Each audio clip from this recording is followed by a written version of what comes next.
cloud nine, I bust out a rhyme, I'm trying to go cool, I'm not wasting time, I got a new baddie, I call her a dime, just want the love. What's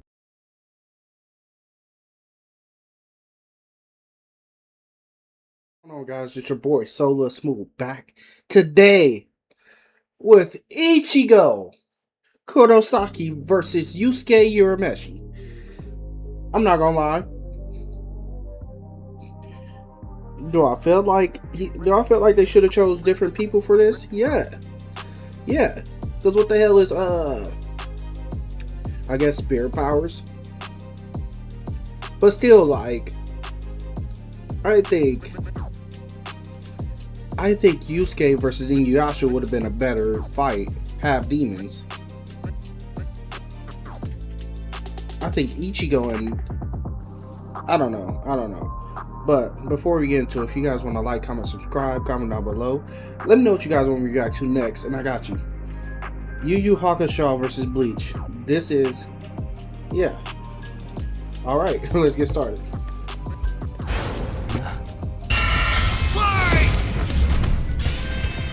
Ichigo Kurosaki versus Yusuke Urameshi. The substitute Shinigami of Bleach versus the spirit detective of Yu Yu Hakusho. He's Wiz and I'm Boomstick. And it's our job to analyze their weapons, armor, and skills to find out who would win a death battle. Tell me, Boomstick, what happens when we die? Endless nothingness? Jeez, man, I don't know. We just started. Our souls are ferried by Shinigami, gods of death, in an eternal cycle of death and rebirth. That was my second guess. And when a soul goes astray, warped by evil and regret, it's a Shinigami's job to purify such violent hollows and send them off to the realm of the dead, the Soul Society.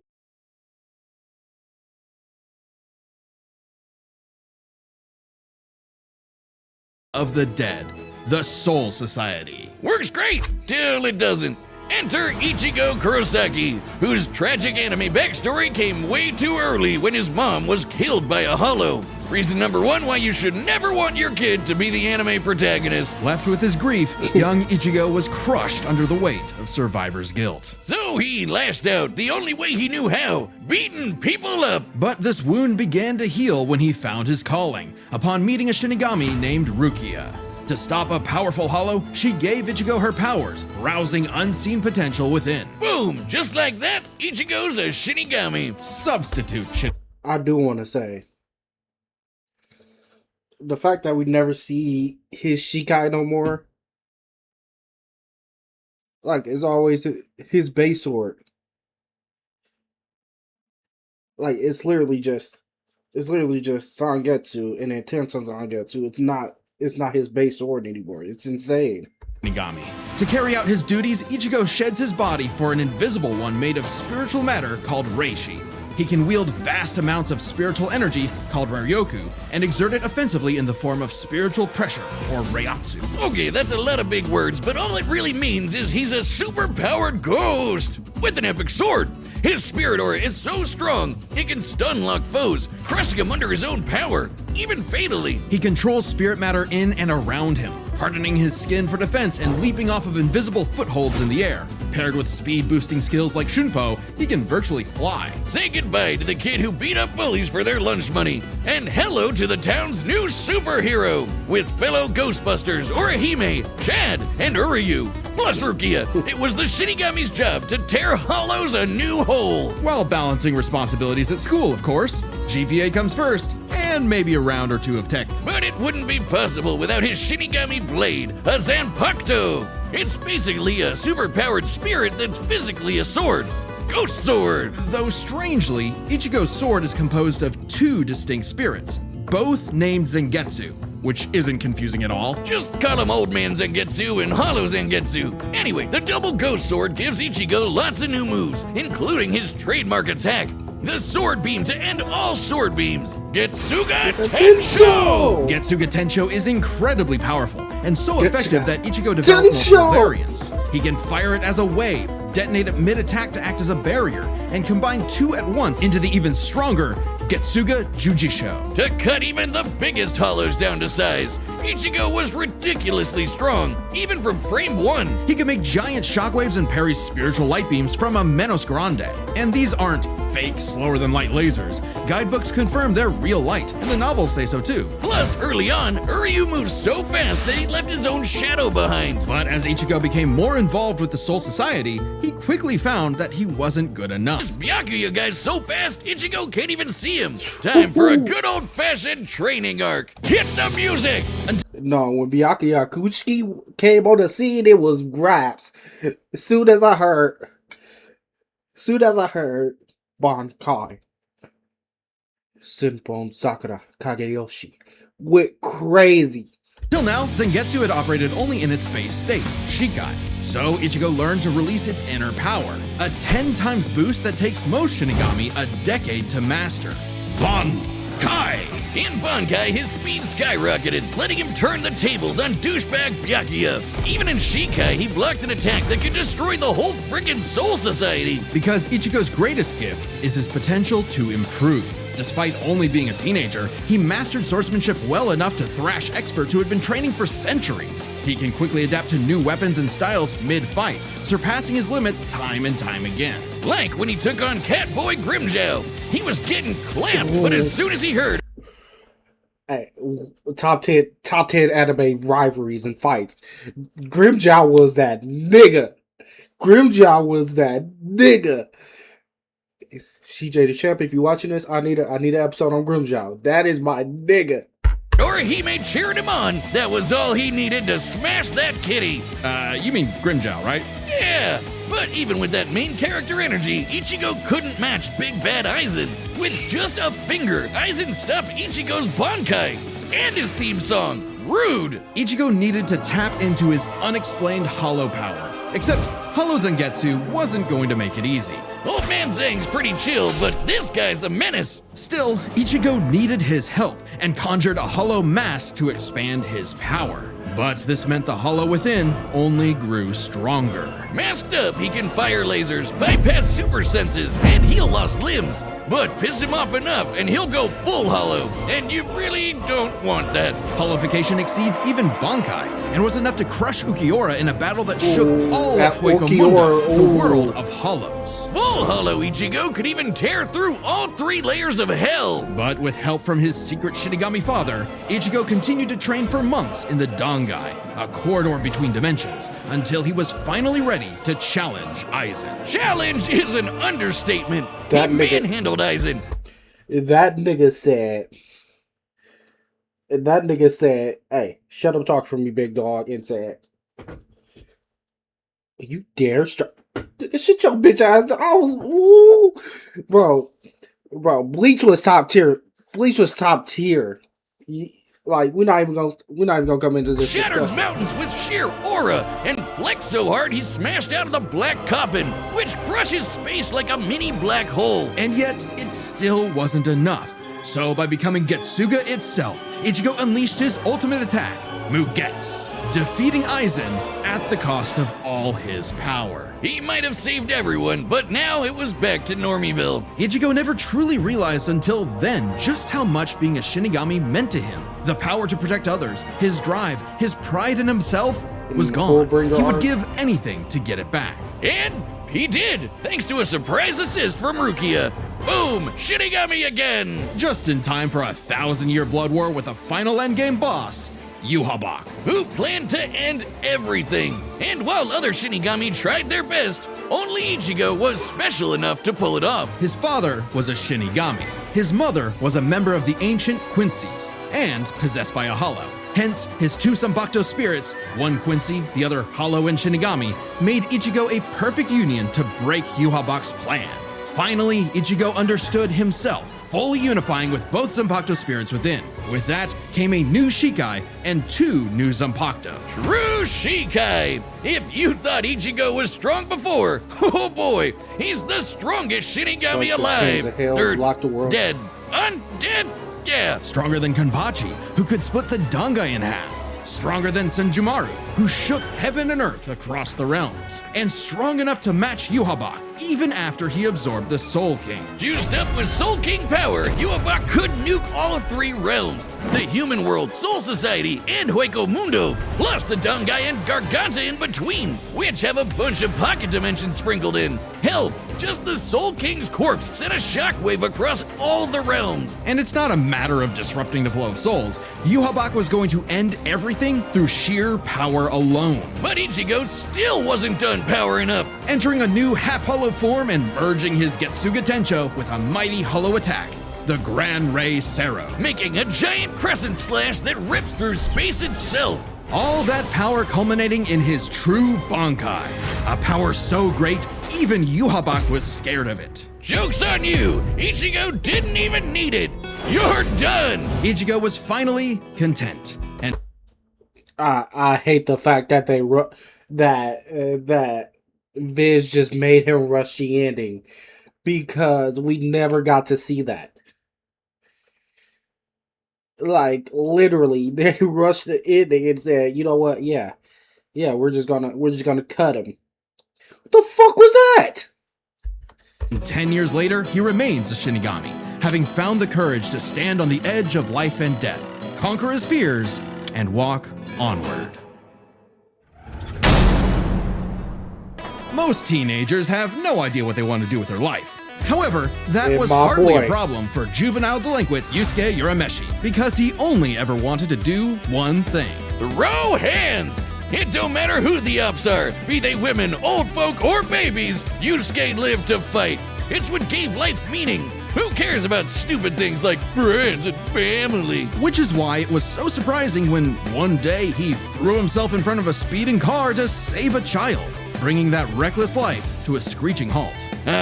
Truck-kun claims another victim. But this is Truck-kun. chapter 1 of a battle shonen, so death is hardly the end. Surprisingly, though, it wasn't a spooky skeleton in a hood who arrived to claim Yusuke's soul. It was a blue-haired anime girl on a broomstick. This was Botan, whose job was to ferry Yusuke's newly deceased spirit off to the afterlife. Unfortunately, or I guess fortunately for him, he was such an asshole that the underworld didn't see his selfless death coming and didn't have any space prepared for him. Imagine being such a menace to society that the second you do something nice, hell itself gets caught with its pants down. So the underworld surrogate king, Koenma, offered Yusuke an alternative. He could return to life as an agent of the afterlife, a spirit detective, solving supernatural crimes and fighting off demonic threats to humanity. Naturally, Yusuke did what anyone would do in that situation and told Satan Jr. to stuff it. I mean, he was never really good for anything and no one was gonna miss him. So what's the point of coming back to life? It's not like his mom would be sad, or his childhood sweetheart Keiko would be heartbroken, or even not his gonna lie, I was rival kinda- Kuwabara would shed manly My tears. heart kinda fell for Oh, him. I man. was like, At the damn. sight of loved ones who cared far more than he ever expected, Yusuke had a change of heart and accepted Koenma's offer, returning to life with a new purpose and a new job. And newfound ass-kicking ability. In his quest to beat the dog shit out of demonkind, Yusuke learned to harness Reiki, or spirit energy. He's ridiculously strong, fast, and durable, heals from wounds quickly, and can see spirits invisible to mortal men. Even early on, Yusuke could parry Suzaku's lightning arrows, which are formed from real lightning called down from the sky. And with the help of legendary warrior Genkai, he mastered a signature move that could blast anyone to smithereens. My favorite Spirit shonen Wave. move ever, the Spirit Spirit Gun. Gun. At first, Yusuke had a limited number of shots, but eventually he turned it into his personal WMD. Stronger than any weapon on Earth, he could go finger blasting around as much as he wants. The spirit gun is more versatile than it appears. Yusuke can bounce it off surfaces for sneak attacks, propel himself around like a rocket in flight, and produce massive explosions with each shot. He can twist it up for a spirit shotgun, a mighty AoE blast, or a spirit punch, where he keeps the energy stored in his fists and clobbers the hell out of you. And the spirit wave, a Kamehameha from before we uncultured Americans knew what a Kamehameha was. Yusuke may be a punk, but he's deceptively skilled and cunning in battle. He's not afraid to fight dirty, throw in his shoes, using sleight of hand to place cigarettes on his foe to track them in the dark. Personally, I'd call that smart. And his hand-to-hand is A+. He's matched experts like Cabano, who's said to have mastered all forms of martial combat. But his best secret is how quickly he improves.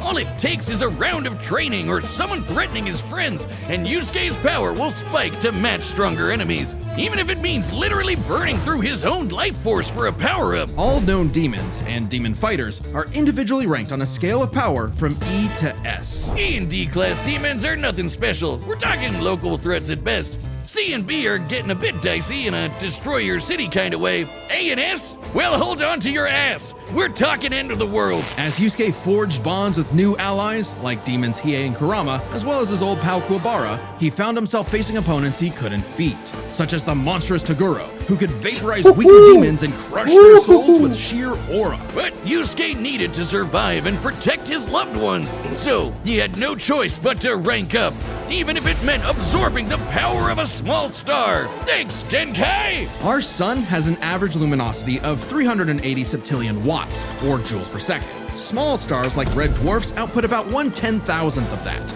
So this spirit orb's energy per second would equal about 9 million megatons of TNT. Enough to send Toguro to the grave. Even after pushing past his own limits, Yusuke would still need more power to face S-class threats like Sensui, a past spirit detective gone bad, and a great measuring stick for what top-tier demons are capable of. Sensui was so yoked he couldn't even use all his power in the human world without threatening to bring down the whole thing.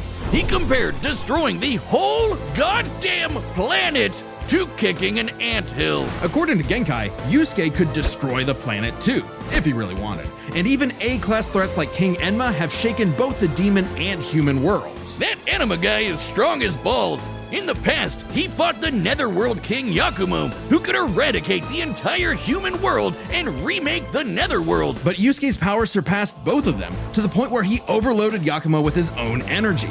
And do keep in mind, Yusuke was still only A-class at the time, a far cry from S-classes like Sensui, whose sacred energy was 10 times his superior. But not for long, then he went sucker, forward- because turns out he went full Yusuke was David. a demon himself. Yeah.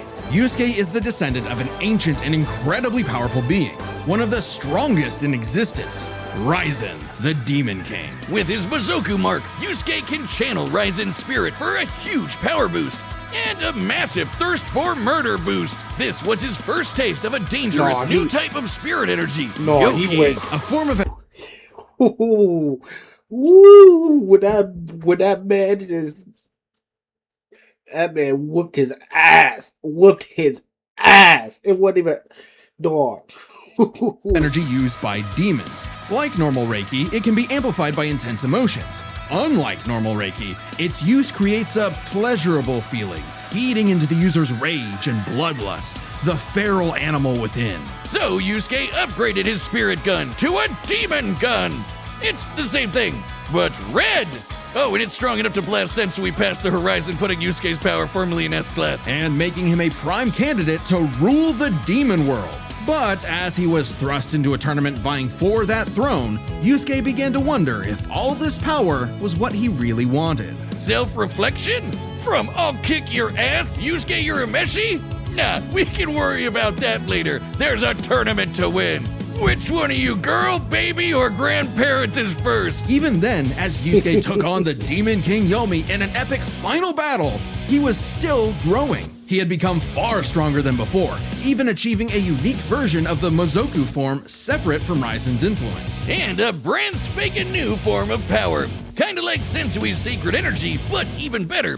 It's so unprecedented, it doesn't even have a name, but it's golden glowy. Strong enough to clash with Yomi, creating an explosion that Super split Saiyan. the heavens above and decimated the Okunin tree below, pushing the Demon King himself to his absolute limits. But then, Yusuke lost.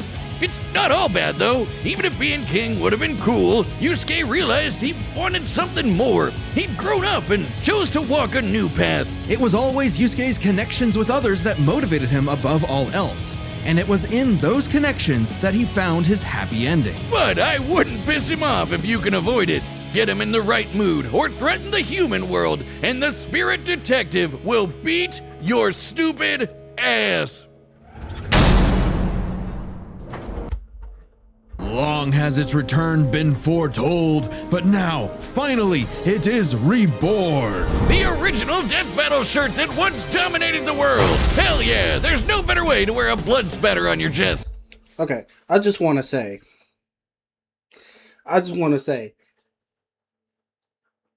Yu Yu Hakusho. First off, Yu Yu Hakusho is amazing. Amazing. Second, I need to be a girl like Keiko. You feel me? You feel me?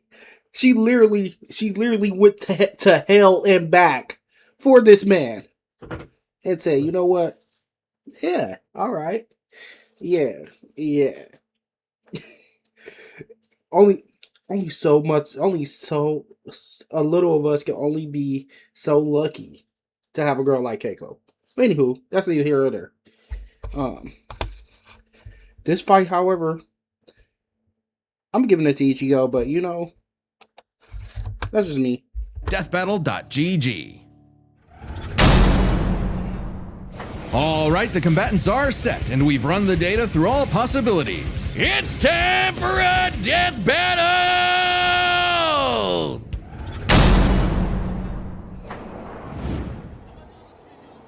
All right, Yusuke Urameshi, Ichigo Kurosaki. That's a demon. That's hollow. No doubt about it!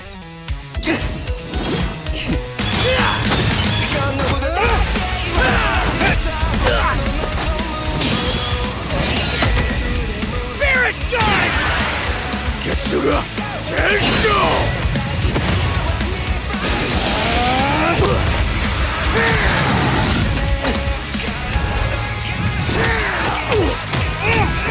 Because realistically, Ichigo only got one thing.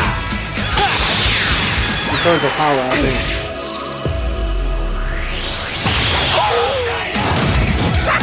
No match!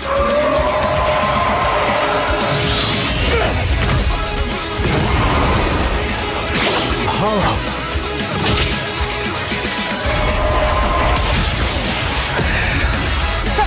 Chump change. Reckless idiot! What a baby! Little demon energy got you scared? Nah.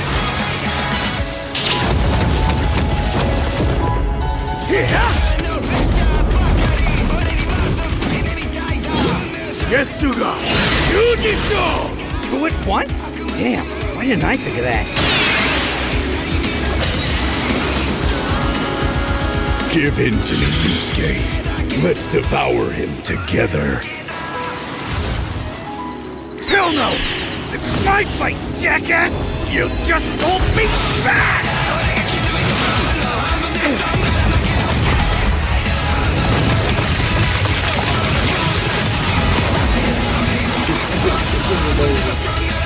Yeesh, rude awakening. This one's a piece of work. Need a hand, partner? Let's do it. Like old times. On! Cut! Tensa! Kongetsu!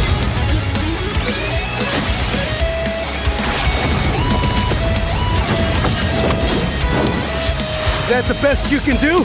I can go even faster if you'd like. Hell yeah! Bring it on, asshole! I'll kill you even if it kills me! I'm putting it all on the line! You better do the same!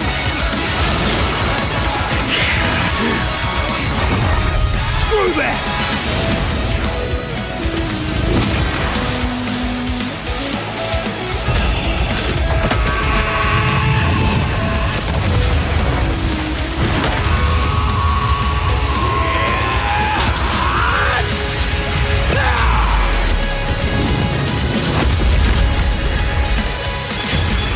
Give me a freaking break. See you on the other side. KO! Okay. You, think the afterlife offers frequent flyer miles? There's a lot to cover here, so let's break this down into 4 chapters, starting with their abilities. Yusuke could see Ichigo no problem, and resist auras like Togoro's that are similar to Reiatsu, so Ichigo couldn't cheese a win right away. Otherwise, Yusuke was outmatched. Sure, the Spirit Gun could potentially match the Getsuga Tensho, and he had stat-boosting forms like the Mizoku. Ichigo, however, had more varied powers, a better healing factor, greater stamina given his months of Dangai training, And all those swords! He just had way more abilities to play with. Likewise, Yeah. speed was a fairly easy call. Yusuke could react to lightning early on and obviously got much faster over time. Looking at this blast from his clash with Yomi, it erupted upwards at 57% the speed of light. But Ichigo was faster than light from the start, and he's gotten faster too! He couldn't even see Byakuya at first, but blitzed him in the rematch. Plus, he's got tons of training and power-ups since then. The Soul King Shockwave, for example, expanded across the realms at thousands of times light speed, and Ichigo reacted to attacks from Soul King Yuhabak that utilized the same power. So, Ichigo takes speed. But Yusuke's fought plenty of foes faster and more varied than him, so it's extremely important to examine their tactics and ability to adapt mid-fight. This is kinda both their things. Ichigo has styled on guys with centuries of training and has over a decade of experience as a Shinigami. He's pretty good at figuring out new weapons and styles. Meanwhile, Yusuke was flexible and quick to adapt, mixing cleverness with exceptional hand-to-hand. He's good enough to match Kabano, who mastered every martial art. Ichigo's decent at hand-to-hand, but it's not his go-to in the same way. So, both had their strong suits, with advantages on each side. It's fair to call this one a draw. Leaving only the biggest winning factor, which could have superseded all other advantages: power. Between Sensui, Genkai, and Enma, Yusuke could definitely destroy the planet. Examining his sky-splitting clash with Yomi and measuring its scale, that's about 4 quadrillion megatons of TNT, which is crazy. Similarly, mid-series Ichigo could shake Huecomundo, tear through hell, and block attacks that could destroy the Soul Society. Yeah. But at his peak, he beat Yuhabak, who could destroy several realms, which is far more impressive than just one. To be fair, Yusuke also beat Yakumo, who could threaten 2 realms at the same time, pretty close to Yuhabak's threatening 3. And Yusuke far surpassed Yakumo afterward. The gap between him and Sensui alone was 10 times. So there could be an argument for Yusuke's power surpassing Ichigo if 3 realms was truly Ichigo's limit. Fortunately for Ichigo, it's not. Yuhabak was also gonna destroy the Garganta, which has at least 29 pocket dimensions inside it. Each containing at least a planet and star, much larger than Yusuke's planet-sized worlds. Plus, Ichigo matched Yuhabak in True Shikai, without his additional boost from Half Hollow and True Bankai. As always with Death Battle, there's arguments either way, but the way we see it, even being generous with Yusuke's power and conservative with Ichigo's, the gap was just too big, giving Ichigo the final edge. Sorry if things got messy, but that's just how Ichigo goes. The winner is Ichigo Kurosaki. Alright, before we get into the preview.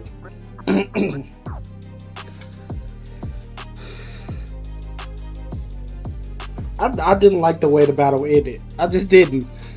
I just think, like, if we're going all out feats, I mean, I get, I don't know. I just didn't like the way the battle ended. Like, obviously the right winner, but like, just a clean slash. That's it? Like, come on now. This is Death Battle. I seen Urza get cut in half with a mountain. I seen Hawk get obliterated.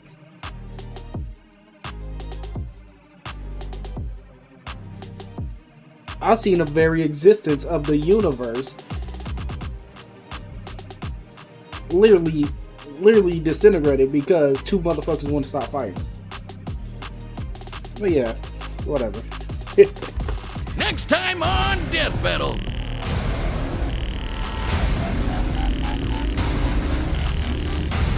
Okay, Metal Sonic. Woo! Woo! Subscribe and join as a member to see more Death Battle. Thanks for watching. Woo! Woo! We got Cell versus Metal Sonic. Yo. I'm excited for this. Y'all don't understand. I'm excited. Cell versus Metal Sonic? That's like a... like, first of all, I don't know too much about Metal Sonic. All I know is that he was built by Dr. Eggman, has kind of the same speed as Sonic, whatever, blah blah blah. Is he a biomechanized android as well? Because that's exactly what Cell is. Either way, I'm calling it right now. But I know how Death Battle likes to get with DBZ. But I'm calling it right now. Because we had similar fights, right? Because let's see, there was Vegeta and Shadow. Oh, please get TFS Cell for this. That would be epic. But if you guys enjoyed this video, please like, comment, subscribe, comment down below. Let me know what you guys want me to react to next, and I got you.